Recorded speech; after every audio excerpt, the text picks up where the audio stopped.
کے معزز سامعین، اللہ کریم کے فضل و احسان سے آج ہم نے 17واں پارہ مکمل کیا اور 98ویں پارے کا کہ 2 ربع یعنی نصف جو ہے وہ بھی آج تلاوت ہو گیا۔ گویا 17.5 پارے ہمارے الحمدللہ مکمل ہو گئے۔ کل ہم نے سورہ انبیاء کے 4 رکوع پڑھے تھے، جہاں 17ویں پارے جو پہلے اس کے 3 رکوع باقی تھے جو آج تلاوت ہوئے۔ اس کے بعد سورہ حج شروع ہوئی جو مدنی سورت ہے، سورت انبیاء مکی سورت۔ پھر 18واں پارہ شروع ہوتا ہے سورہ مومنون سے، وہ بھی مکی سورت۔ اس کے بعد پھر آج سورہ نور کے 2 رکوع پڑھے گئے جو مدنی سورت ہے۔ آج کے جو رکوعات ہیں ان کی تعداد 21 ہے اور آیات بینات جو ہیں وہ 278 ہے۔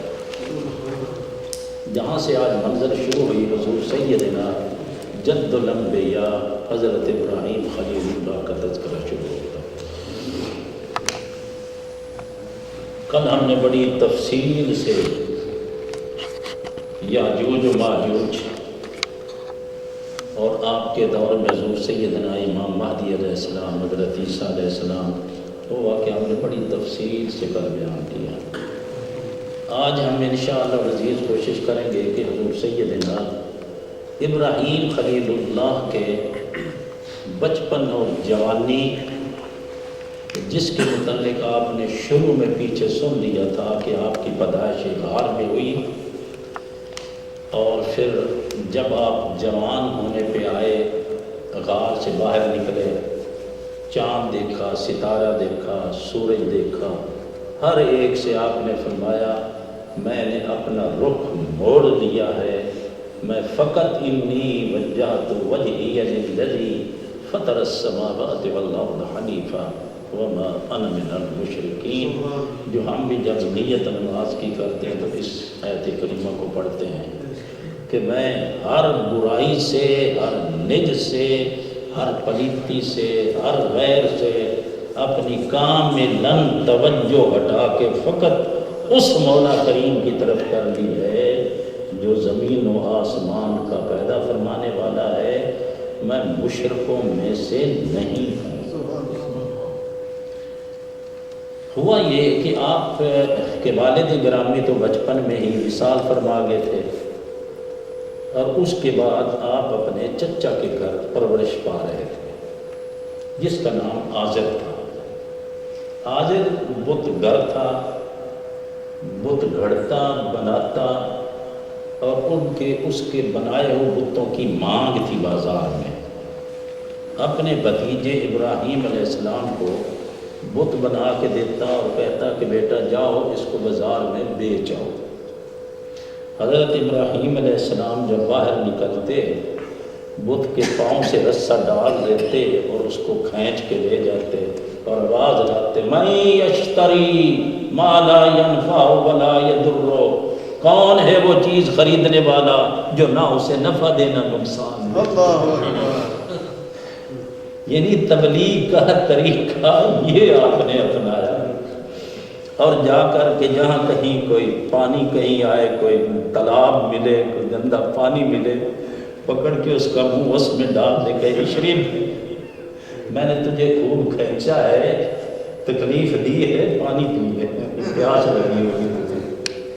اس طرح کر کے قوم کو جھنجھوڑتے تھے بت پرستی سے اور شرک سے بچانے کے لیے۔ گھر جب پہنچتے حاضر پوچھتا کہ بیٹے بت نہیں بیچا آپ نے؟ بولی میں نے تو بڑی آوازیں لگائی ہیں، کسی نے خریدا ہی نہیں ہے۔ آوازیں کیا لگاتے تھے؟ میں آوازیں لگاتا تھا لے لو وہ چیز جو نہ کسی کو نفع دے نہ نقصان دے، ہے کوئی خریدنے والا؟ کہنے لگا بیٹا یہ تم کیا کہہ رہے ہو؟ جی میں صحیح کہہ رہا ہوں۔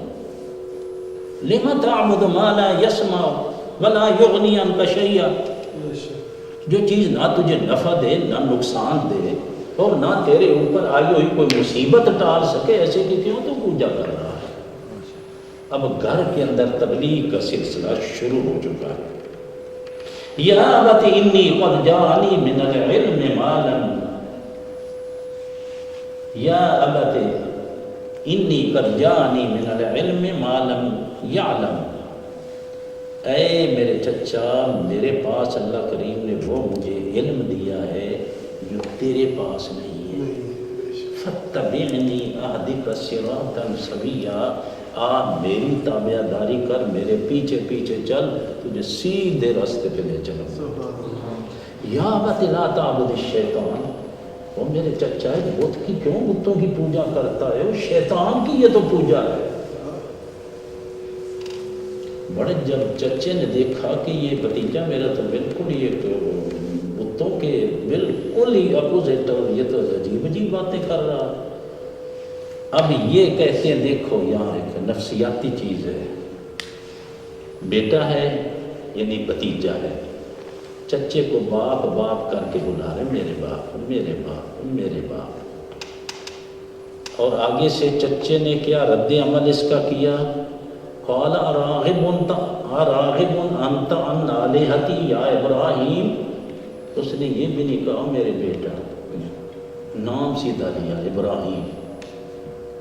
دیکھو نا، ایک بڑا ہے، چھوٹا اسے ابا ابا چچا چچا تایا تایا کر کے اسے بلائے، اور بڑے کا حق نہیں بنتا بیٹا کر کے اور پیار سے اس کو بلائے، نہیں، وہ سیدھا نام لے کے بلا رہا۔ تو ان کاموں سے بعد نہیں آئے گا۔ یہ میرے بت ہیں جن کو تو برا بھلا کہہ رہا ہے، نکل جا میرے گھر سے، میری نظروں سے دور ہو جاؤ، تجھے مار مار کے پتھر سنسار کر دوں گا۔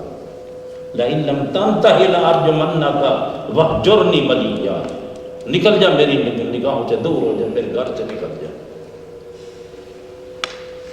اب ابراہیم علیہ السلام اپنے گھر سے نکل رہے ہیں، اور زبان پہ کیا جاری ہے؟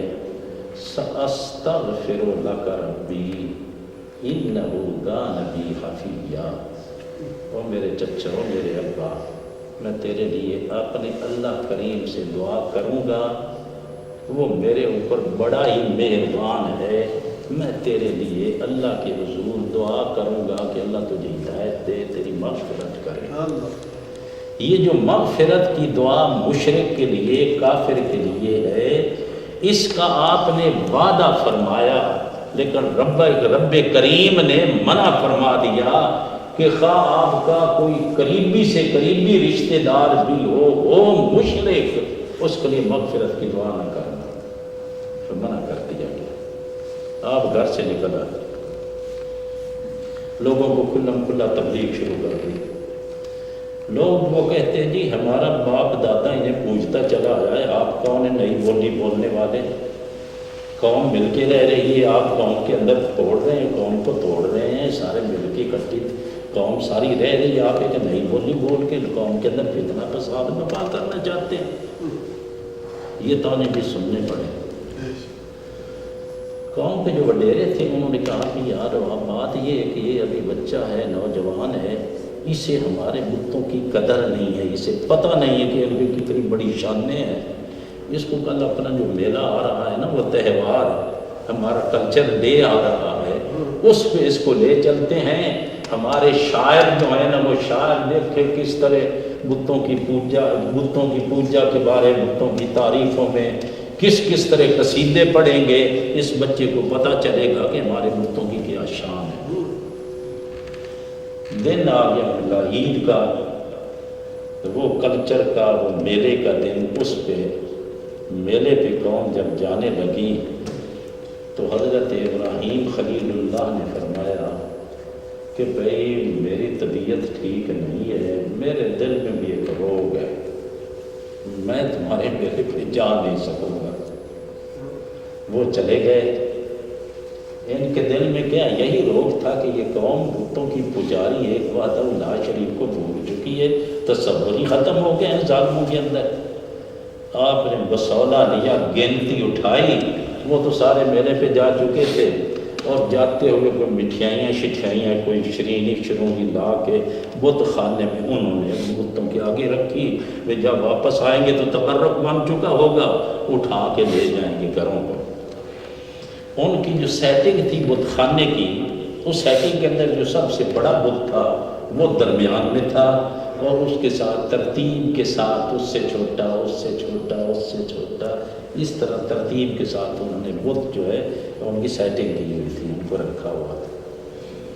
قوم چلی گئی، آپ نے گنتی اٹھائی، ایک طرف سے شروع ہو گئے، توڑ پھوڑ کر کے کسی کا سر اتار دے، کسی ٹانگیں توڑ دی، کسی مار مار کے سب کا ستیہ ناش کر دیا، اور وہ جو ان کا درمیان میں بڑا تھا وہ گنتی اس کے کندھے پہ رکھ کے چپ کر کے اس بت خانے سے نکل کے چلے گئے۔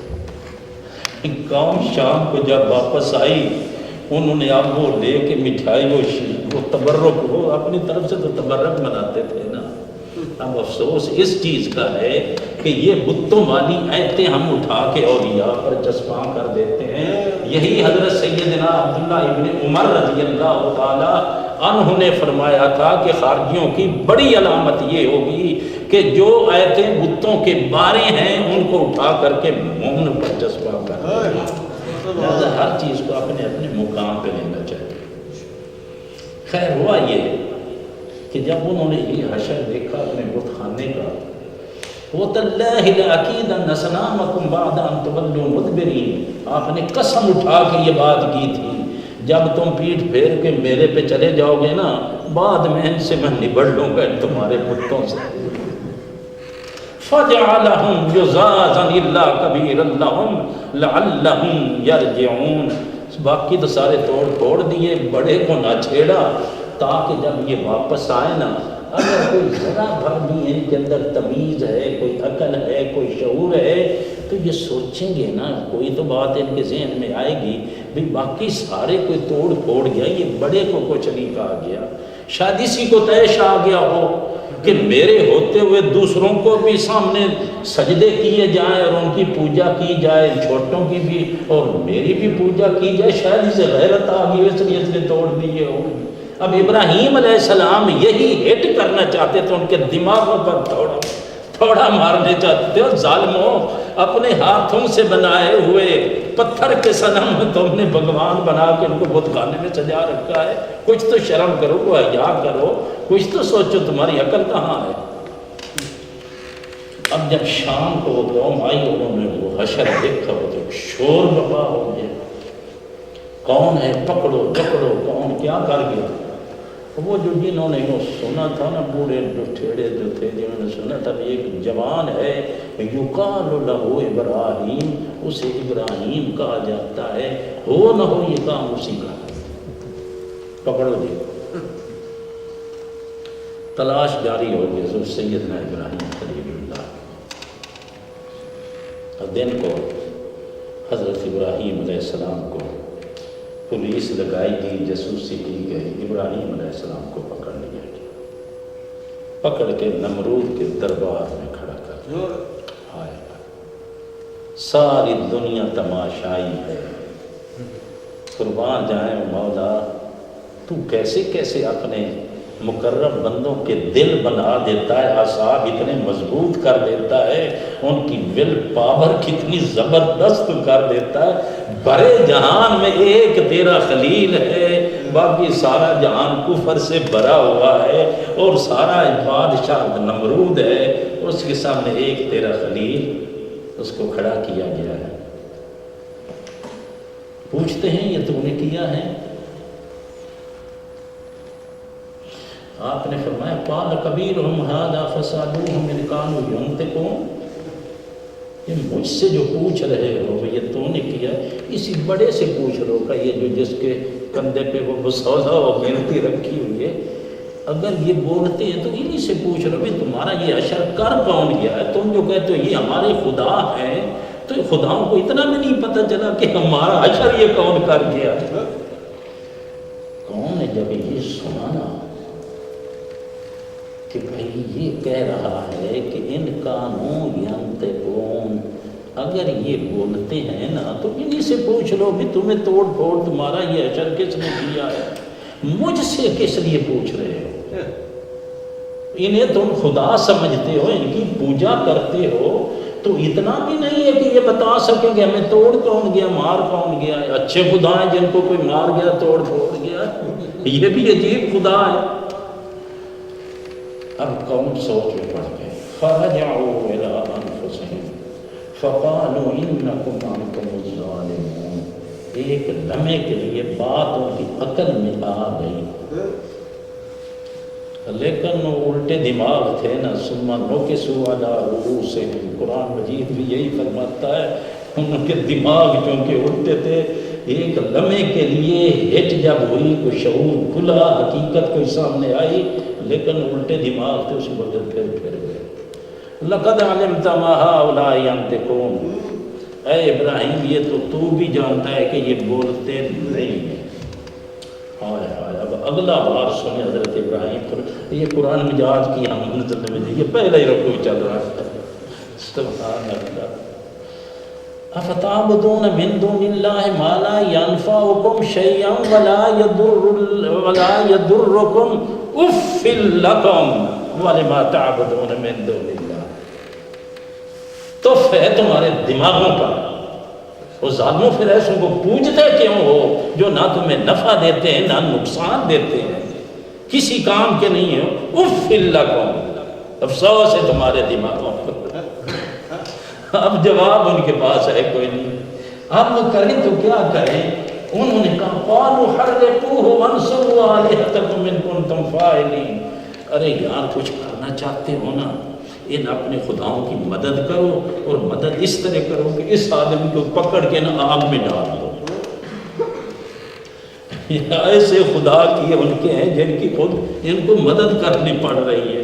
وہ اگر اپنے خداؤں کی مدد کرنا چاہتے ہو نا تو ان کو پکڑ کر کے نا اس ابراہیم کو اس آگ میں ڈال دو. ہاں، حضور سیدنا ابراہیم خلیل اللہ کو قید کر دیا. پا بجولا ہاتھ کڑی لگا دی گئی، پاؤں میں بیڑیاں لگا دی گئی، ایک مکان میں بند کر دیا گیا. پوری قوم نمرود کی ایک مہینہ لکڑیاں اکٹھی کرتی رہی. 4 دیواری بڑی لمبی چوڑی ایک بنا دی گئی جس کے اندر لکڑیاں ہر کوئی اکٹھی کر رہا ہے. میرا یہ کام ہو گیا تو میں اتنی لکڑیاں اکٹھی کروں گا، میں اتنی لکڑیاں اکٹھی کروں گا. میری یہ منت ہے، میرے یہ منت مانی، کسی نے وہ منت مانی، اور یہ کر کے سارا کچھ میں نے اکٹھا کیا. مومن کے لیے ہمارے لیے ہے کہ ہم اللہ کے لیے مدد مانیں اور ماننی چاہیے. کوئی کام آپ کا نہیں ہو رہا، آپ عرض کرتے میرے مولا کریم میرے یہ کام ہو جائے تو میں 20 نفل شکرانے کی ادا کروں گا. میرے مولا کریم میرا یہ کام ہو جائے تو مجھے ہمت عطا فرمانا، میں 3 روزے رکھوں گا. اے میرے مولا کریم میرا یہ کام ہو جائے تو میں تیرے گھر کی زیارت کے لیے جاؤں گا. یعنی جو جائز ہے یہ جائز منت ہے اور یہ مان لینی. جیسے کہ آپ پیچھے سنا ہے 3 پارے میں، اذ قالت امرأۃ عمران رب انی نذرت لک ما فی بطنی. حضرت مریم کی ماں جو تھی، عمران کی بیوی، اس نے عرض کی میرے مولا میں منت مانتی ہوں میرے پیٹ میں جو ہے نا یہ بچہ جب یہ پیدا ہوگا تو میں تیرے گھر بیت المقدس کے لیے اسے وقف کر دوں گا. یہ منتیں اس طرح کی جائز ہے اور یہ ماننی چاہیے. مان لے کوئی تو کوئی حرج گناہ والی بات نہیں ہے. وہ کافر تھے، انہوں نے لکڑیاں اکٹھی ہو گئی، پورا الاؤ جلا دیا گیا. اب اس فضا سے بھی کوئی پرندہ نہ گزرتا تھا. حضور سیدنا ابراہیم علیہ السلام جیل خانے سے لائے گئے. آیا ہتھ کڑیاں لگی ہوئی، بیڑیاں لگی ہوئی. اللہ کریم کے فرشتوں کے اندر بھی خلبلی ایک مچ گئی. اے ہمارے پروردگار، ایک تیرا خلیل، باقی سارا جہان بھرا ہوا مشرک جو سامنے سارا کھڑا ہے. مولا کریم ہم یہ کیا دیکھ رہے ہیں؟ مولا کریم نے فرمایا جبریل جا کے پوچھ لو میرے ابراہیم کو کوئی ضرورت ہے تو پوری کرا. حضرت ابراہیم علیہ السلام کو من جنیک میں گوفن میں جو اس وقت کی جنگیں ہوتی تھیں، ایک لمبا پول ادھر ہے ایک ادھر ہے، اس کے درمیان وہ چیز باندھ کر کے اس کے اندر رکھ دیتے تھے اور پیچھے سے کھینچ کے اس کو پھینکتے تھے، بھاری سے بھاری پتھر، وہ منجنیق ہوتی تھی۔ آج کی توپیں سمجھ لیں، اس طرح تو ابراہیم علیہ السلام کو اس میں بٹھا دیا گیا، اب اس کو پھینکنے کی باری آ گئی۔ جبریل امی ظاہر ہوئے، اے اللہ کے پیارے خلیل، میں حاضر ہوں، کوئی میری حاجت ہو؟ نے فرمایا نہیں، تیری کوئی حاجت نہیں، کوئی تجھ سے میری کوئی آگے غرض نہیں ہے، جس سے غرض ہے اسے غرض کر دو، جس سے غرض ہے اس سے غرض کر دو۔ فرمانے لگے اے جبریل، وہ میرا رد قدیر نہیں دیکھ رہا کہ اس کا خلیل کیا کر رہا ہے اور کیا ہو رہا ہے؟ یہ امتحان کی گھڑی ہے، میں امتحان پہ صبر کر کے دکھاؤں گا، دعا مانگنی تو وہ خود دیکھ نہیں رہا میرا والد۔ اتنے میں اٹھا کر کے ابراہیم خلیل اللہ قوم میں پھینک دیا گیا۔ جو ہی آپ اس منجنیق سے جدا ہوئے، بلندی پہ جا کے آگ میں پہنچ ہی رہے ہیں کہ مولا کریم نے فرمایا قلنا یا نار کونی بردا وسلاما علی ابراہیم، اے آگ میرے خلیل پہ ٹھنڈی ہو جا اور سلامتی والی ٹھنڈی ہو، زیادہ بھی سردی نہ ہے، سلامتی والی ہوگا میرے خلیل کے لیے۔ آگ آپ پر گلزار ہو، آگ آپ پر گلزار ہوگی، جن کے نصیبوں میں تھا ایمان، ہم کو ایمان مل گیا۔ بعد میں اس قوم کو چھوڑ کے آپ اللہ کے حکم سے، یہ عراق کا علاقہ تھا، آپ ہجرت فرما کے فلسطین کو ستا گئے۔ آگے پھر آپ پیچھے سنتے آئے واقعات۔ حضرت ابراہیم خلیل اللہ کے نکلنے کے بعد اس قوم پر رب کریم نے عذاب بھیجا، وہ ڈینگی مچھر سے بھی کوئی زیادہ ظالم ہوگا، مچھروں کا عذاب اس قوم پر نازل ہوا۔ جس مچھر نے ان کے خون بھی چوس لیے، ان کے گوشت بھی کھا پی کے ہڈیاں تھیں جو گر گئیں۔ ایک مچھر نمرود پہ ایسا رب نے مسلط کیا کہ اس کی ناک مچھر چڑھ گیا اس کے دماغ کو۔ کل آپ سن چکے ہیں وَمَا يَعْلَمُ جُنُودَ رَبِّكَ إِلَّا هُوَ، اللہ کریم کے ہاں ایسے ایسے لشکر ہیں جنہیں تم نہیں جانتے ہو، وہ کیسے کیسے چھپا کے اس نے لشکر رکھے ہوئے۔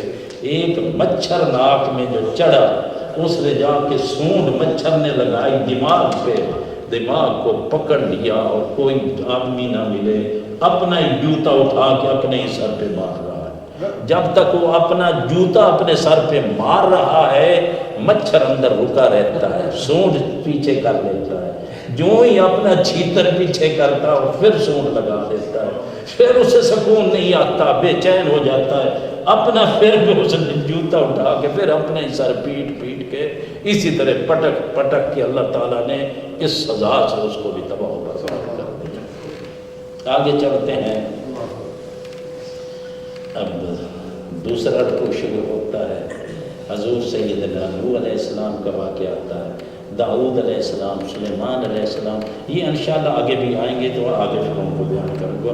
آج میں حضور سیدنا یونس علیہ السلام کی جو خاص دعا ہے، لا الہ الا انت سبحانک انی کنت من الظالمین، کوئی عبادت کے لائق نہیں سوا تیرے، ہے میرے پروردگار، تو پاک ہے ہر نقص ہر عیب سے، تو پاک اور منزہ ہے، میں زیادتی اپنے پر کر بیٹھا ہوں، مولا تو مجھے معاف کر دے۔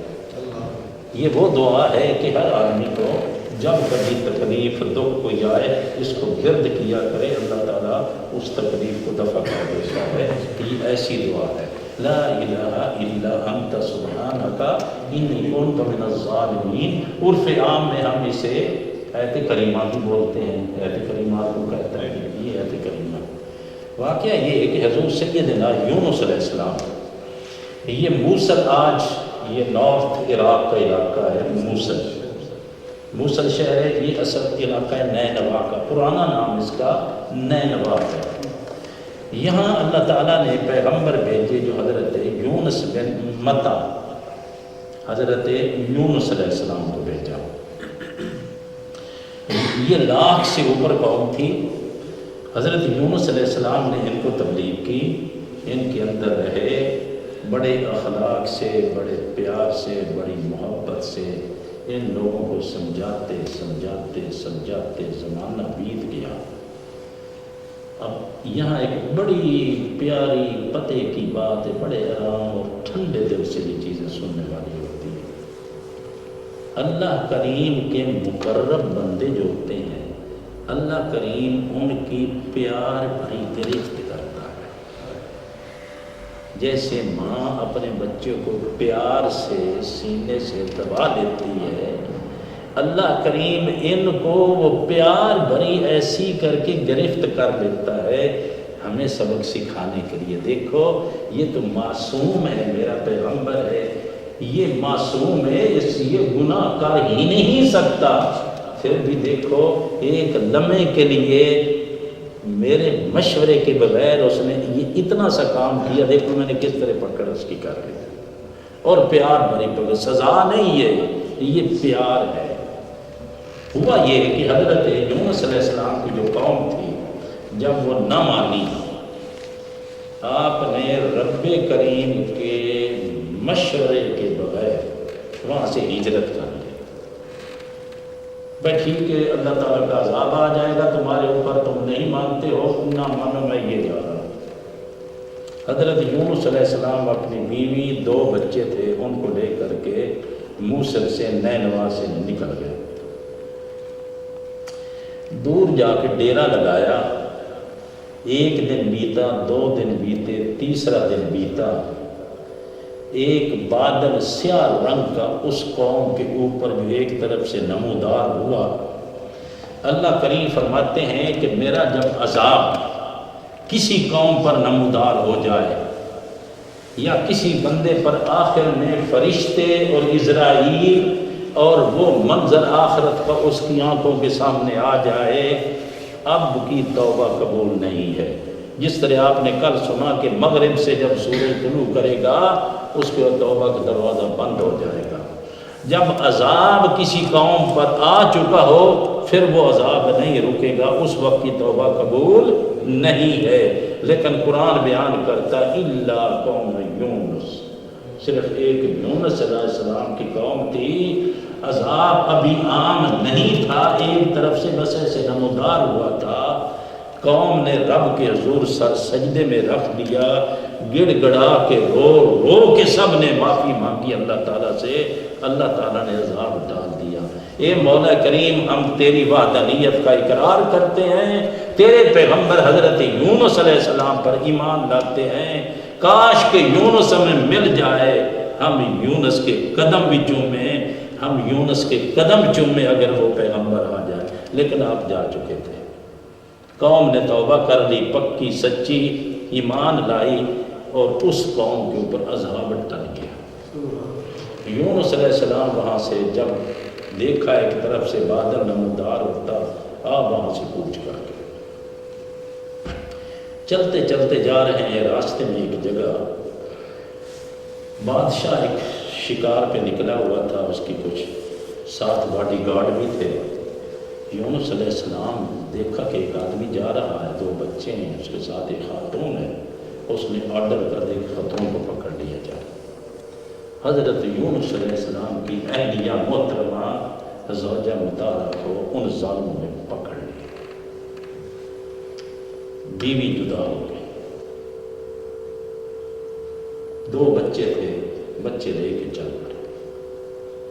آگے دریا آیا، پانی آیا، پانی گہرا تھا۔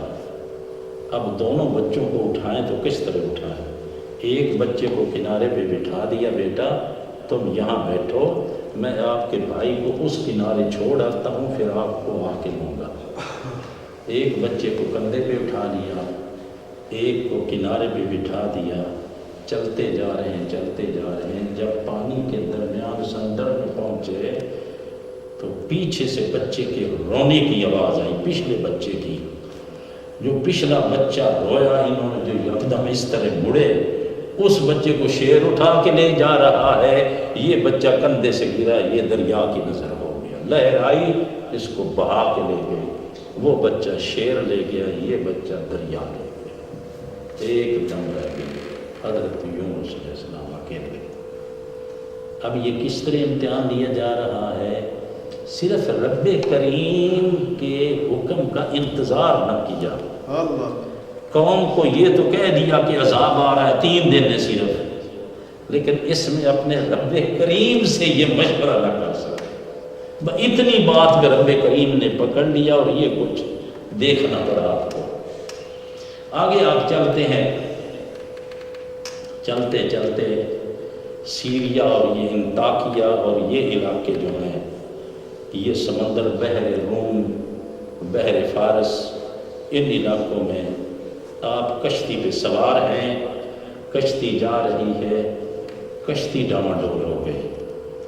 کشتی کا ملاح کہنے لگا بھئی میری کشتی کبھی اس طرح بھمر میں نہیں آئی، جب بھی بھمر میں آتی ہے کوئی نہ کوئی اپنے مالک سے بھاگا ہوا غلام ہوتا ہے میری کشتی میں، تب یہ کشتی کی یہ حالت ہوتی ہے۔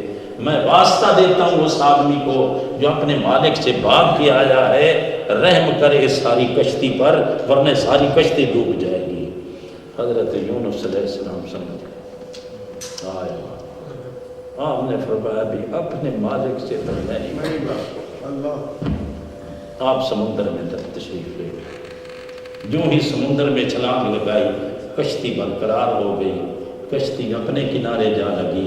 آپ جو ہی سمندر میں گئے اللہ کریم نے مچھلی سے فرمایا کہ اے مچھلی میرا باپ پیغمبر آ رہا ہے، بس اس کو نگل لے، اپنے پیٹ میں رکھنا، اسے کھانا نہیں، اندر اس کو معدے میں رہنے کے باوجود اس کو ختم نہیں کرنا، اس کو اپنے اندر محفوظ کر لینا ہے۔ مچھلی نے پیٹ کے اندر محفوظ کر لیا۔ ایک اندھیرے در اندھیرے ہیں، سمندر کے تہہ کے نیچے چلی گئی، مچھلی کے پیٹ کا اندھیرا ہے، رات کا اندھیرا ہے، پانی کے اندھیرے ہیں، ان کے اندر بھی اللہ کا پاک پیغمبر ایک لمحے کے لیے بھی اللہ کو نہیں بھولا، اللہ کی یاد اسی طرح جاری ساری رہی، لا الہ الا انت سبحانک انی کنت من الظالمین کا ورد جاری رہا۔ 40 دن مچھلی سمندر کی تہوں میں اور پانیوں میں پھرتی رہی۔ سمندر کی بیمار مچھلیاں وہ آ کر کے اس مچھلی کو مس کرتی، شفا نصیب ہو جاتی۔ ادھر فیض سمندر میں بھی نبی کا جاری ہے، جو بیمار مچھلی آتی اس مچھلی کو اپنے آپ سے مس کر کے رگڑ کے گزر جاتی، اللہ تعالیٰ اسے بھی شفا دے دیتا۔ یہ مچھلی 40 دن یونس علیہ السلام کو لے کے سمندر کی تہوں میں اور پھرتے پھراتے 40 دن جب بیت گئے، اللہ کریم کا امر ہوا کہ اے مچھلی میرے پاک پیغمبر کو کنارے پر اگل دے۔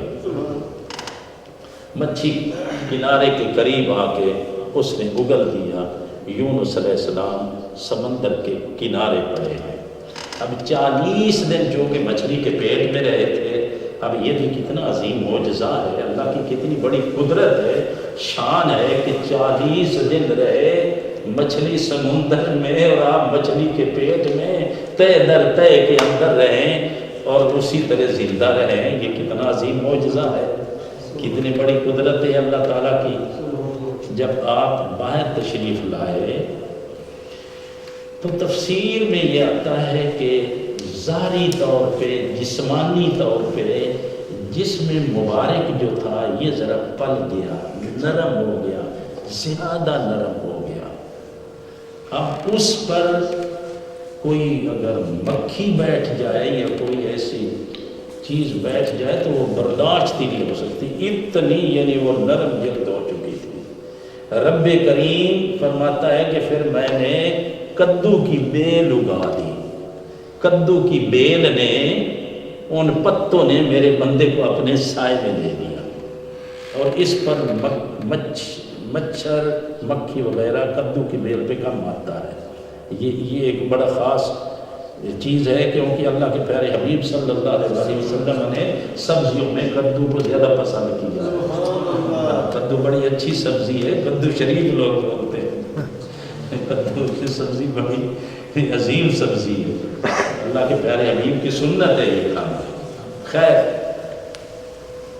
ایک ہرنی آ کر کے دودھ پلا جاتی ہے اور اس بیل کے ذریعے اوپر آپ کے نہ کوئی مچھر آتا ہے نہ مکھی آتی ہے، اور اسی طرح اس دودھ کے ذریعے یہ حلال جانور ہے، ہرنی حلال ہے، اس کا دودھ وہ پلا جاتی ہے. آپ سنبھلتے سنبھلتے سنبھل گئے، عصر کا وقت ہے، آپ بالکل ٹھیک ہو گئے. آپ اٹھے اللہ کے حضور 4 نفل شکرانے کے، نہ مغرب کا وقت ہے، مغرب کا وقت ہے، 4 نفل شکرانے کے ادا کرنے لگے. جب ادا کیے تو ابھی نئے نئے شفا یاب ہوئے تھے، تو تیسری رکعت پر جا کر کے نہ اٹھ نہ سکے، چوتھی کے لیے تیسری پہ بیٹھ گئے. رب کریم نے وہ تینوں کی تینیں قبول کر لی، ہمارے لیے وہ مغرب کی نماز کے 3 فرض بنا. حضرت آدم علیہ السلام کی جب توبہ قبول ہوئی تھی، انہوں نے 2 نفل شکرانے کے ادا کیے تھے، ہمارے لیے وہ فجر کے 2 فرض بن گئے. حضرت ابراہیم خلیل اللہ پر جب آگ گلزار ہوئی تھی، ظہر کا وقت تھا، آپ نے 4 نفل شکرانے کے ادا کیے، ہمارے ظہر کے 4 فرض بنا دیے گئے. حضرت عزیر علیہ السلام جب اٹھے تھے 100 سال کے بعد، عصر کا وقت تھا، 4 نفل شکرانے کے ادا کیے، ہماری عصر کی نماز بن گئی. مغرب کے وقت حضرت سیدنا ایوب علیہ السلام بھی شفا یاب ہوئے تھے، حضرت یونس علیہ السلام بھی شفا یاب ہوئے تھے. یہ تیسری رکعت پہ ہی بیٹھ گئے، رب نے مغرب کے 3 ہی فرض ہمارے لیے بنا دیے. عشاء کی نماز خود رسول پاک صلی اللہ علیہ وسلم نے اور جبریل امین نے پڑھی، اس لیے عشاء کے 4 فرض. خیر، حضرت یونس علیہ السلام جب شفا یاب ہوئے، وہاں سے آپ واپس چلتے ہیں. اسی دریا کے کنارے اس سے جب گزرتے ہیں، 2 بچے ہیں معصوم، جمگھٹا لگا ہوا ہے.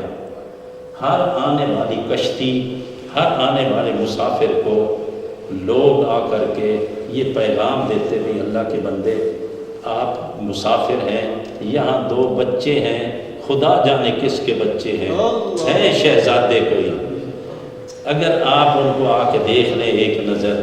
ہر کوئی دیکھتا کہتا بھی نہیں، میں تو نہیں ان کو جانتا، یہ میرے بچے نہیں ہیں. اتنے میں حضرت یونس علیہ السلام واپس پلٹے، انہی کے لختے جگر تھے.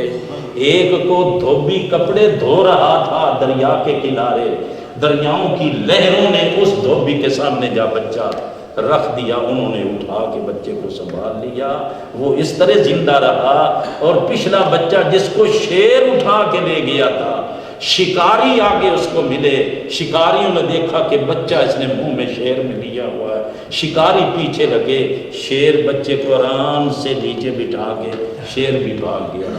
وہ شکاریوں نے اس کو پکڑ لیا بچے کو. دونوں بچے پتن پہ جہاں لوگ آتے جاتے تھے وہاں دونوں بچے رکھے گئے.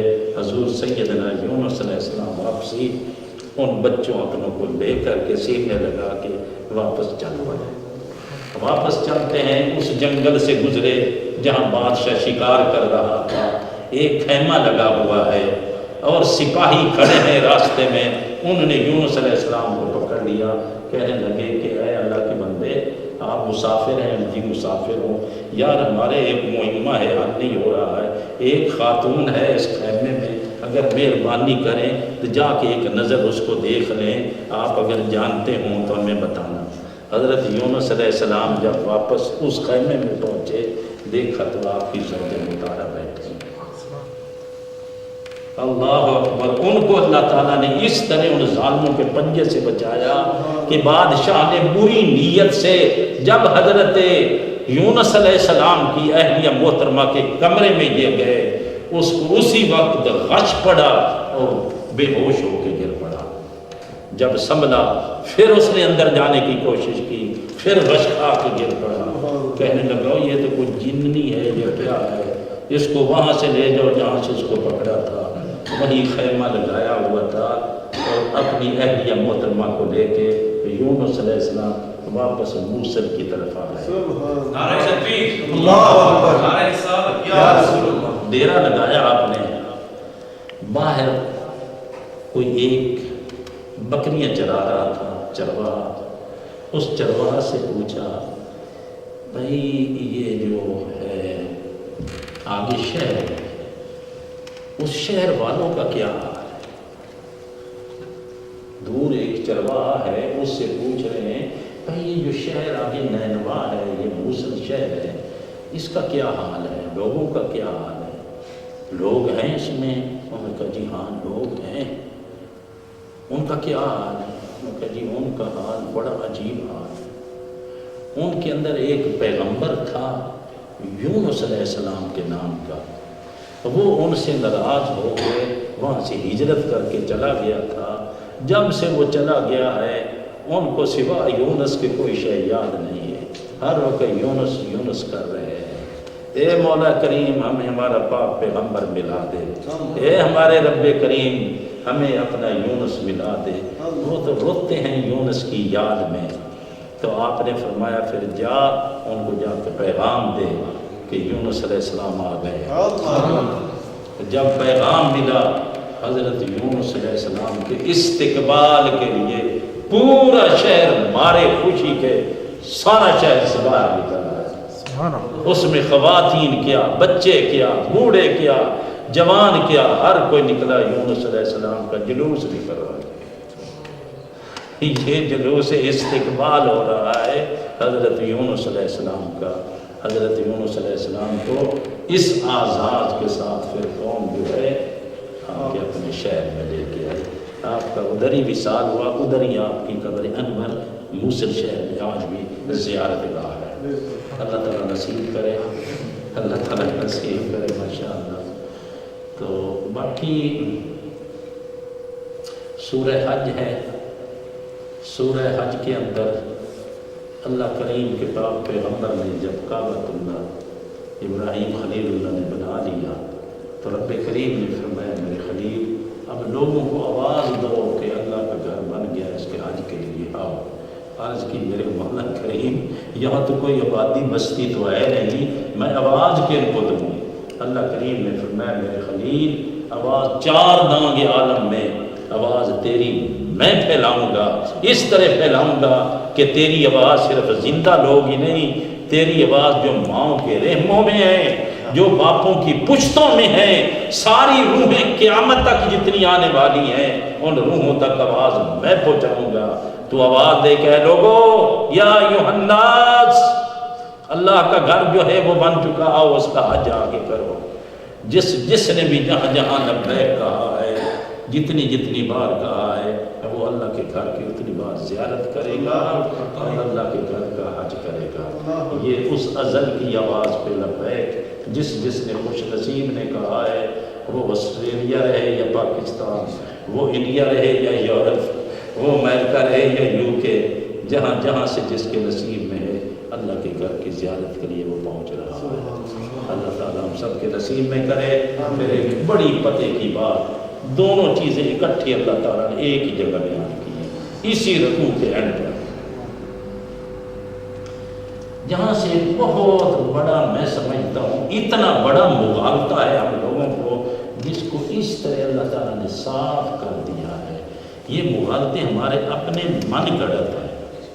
اللہ کریم نے فرمایا وَمَن يُشْرِكْ بِاللَّهِ فَكَأَنَّمَا خَرَّ مِنَ السَّمَاءِ فَتَخْطَفُهُ الطَّيْرُ أَوْ تَهْوِي بِهِ الرِّيحُ فِي مَكَانٍ سَحِيقٍ، جو بھی شرک کرے، اللہ کے ساتھ مقابلے میں کوئی اللہ کسی کو بنا لے، عبادت اللہ کے ساتھ کسی دوسرے کی کرے، اللہ کے معنی میں کسی کو اس سے بڑا یا چھوٹا یا کسی معنی میں بھی عبادت کے قابل سمجھے، یہ شرک ہے۔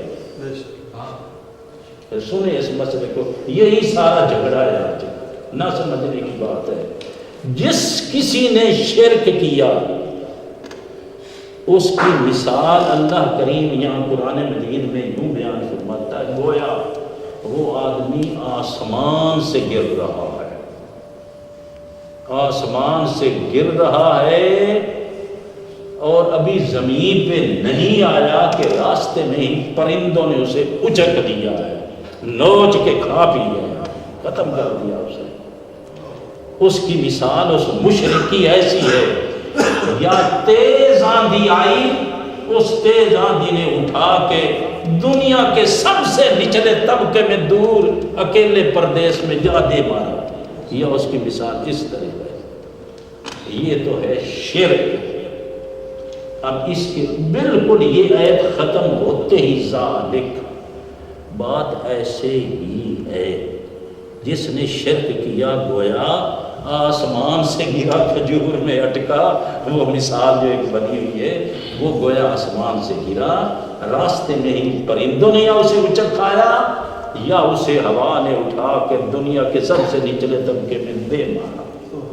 بات اسی طرح ہی ہے، لیکن یاد رکھو یہ ہے عبادت۔ خبردار کہیں تعظیم کو عبادت نہ سمجھ بیٹھنا۔ ذالک ومن یعظم شعائر اللہ فإنہا من تقوی القلوب۔ عبادت ہے، تعظیم تعظیم ہے، عبادت فقط مولا کی، تعظیم اللہ والوں کی۔ اس کو خبردار کہیں عبادت نہ سمجھ بیٹھنا۔ جو اللہ کے شاعر کی، اللہ کی نشانیوں کی تعظیم کرتا ہے، یہ دل کے تقوی ہیں۔ یہ تو تعظیم خالی تعظیم نہ سمجھنا، یہ دل کا تقوی ہے۔ تعظیم کرنا، بڑوں کی تعظیم کرو، عزت والی جگہ کی تعظیم کرو، اللہ والوں کی تعظیم کرو۔ ان الصفا والمروہ من شعائر اللہ، صفا مروہ میری نشانیاں ہیں۔ مولا وہ نشانیاں کس طرح تیری بن گئی؟ قیامت تک کے لیے تو نے حاجیوں پر واجب کر دیا، جب تک تم صفا مروہ میں سعی نہیں کرو گے نہ تمہارا حج قبول ہے، نہ تمہارا عمرہ قبول ہے، نہ تمہاری حاضری یہاں قبول ہے۔ یہ صفا مروہ کیا ہے؟ کیا اللہ کریم فرماتے ہیں، میرا ایک پیغمبر تھا ابراہیم، اس کا نام تھا، اس کا لخت جگر تھا، وہ ابراہیم چھوڑ کے نا اپنے لخت جگر کو میرے حوالے کر گیا تھا۔ وہ چلا گیا فلسطین، اس کی بیوی ہاجرہ جو تھی اس نے یہاں اپنے لخت جگر کو لٹا دیا۔ پانی تھا نہیں، توشہ ختم ہو چکا تھا، چند کھجوریں تھیں وہ بھی ختم ہو گئی، پانی ختم ہو گیا، ماں کا دودھ بھی خشک ہو گیا۔ اس نے اپنے لخت جگر اسماعیل کو یہاں لٹا دیا اور خود صفا پہ چڑھ گئی۔ صفا پہ دیکھ کر چاروں طرف کہیں کوئی پانی کا نام و نشان نہیں، کوئی قافلہ نہیں گزر رہا ہے۔ وہاں سے وہ اتر کے تو ایک نظر بیٹے کو دیکھتی ہے، پھر آگے چلتی، بیٹے کو دیکھتی آگے چلتی ہے۔ درمیان میں اور گہری جگہ تھی جہاں وہ داخل ہوتی تو بیٹا نظر نہ آتا، وہاں سے دوڑ کے گزر جاتی، پھر وہ مروہ پہ جا پہنچتی، مروہ کے چاروں طرف دیکھا کچھ نظر نہیں آ رہا ہے، پھر واپس پلٹی، اس گہرائی میں پھر دوڑتی ہے، صفا پہ آ جاتی ہے۔ اس طرح کرتے کرتے اس نے 7 چکر لگائے، جہاں دوڑی میں نے کہا حاجیو تمہارا حج ہو ہی نہیں سکتا جب تک یہاں نہ دوڑو جہاں میری بندی دوڑی۔ نعرہ تکبیر، نعرہ رسالت۔ یہ ابراہیم ہے، ان کی بیوی ہے، وہ صرف یہاں دوڑی، ان کے قدم یہاں لگے ہیں۔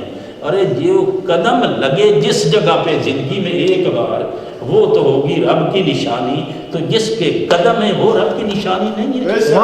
جہاں وہ قدموں والی دفن ہے کیا وہ رب کی نشانی نہیں ہے؟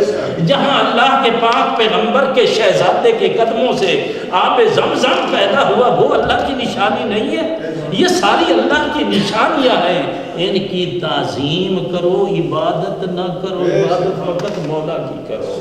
ان کی تعظیم، یہ دل کا تقوی نصیب ہوتا ہے، یہ تعظیم کرنے سے، یہ تعظیم کرنے سے دل کا تقوی نصیب ہوتا ہے۔ اب اللہ کریم نے بھی دیکھو کمال ہے، اپنے گھر کے آس پاس اس وقت کوئی آبادی تو تھی نہیں، تو کعبۃ اللہ کی میں پیچھے تاریخ بتا چکا ہوں کہ وہ تو ابھی تک طوفان نوح میں آ کے چار دیواری جو تھی وہ تو آپس میں مل چکی تھی، ابھی تیلا تھا، وہ تو ابھی بعد میں یہ بچے نے جوان ہونا ہے۔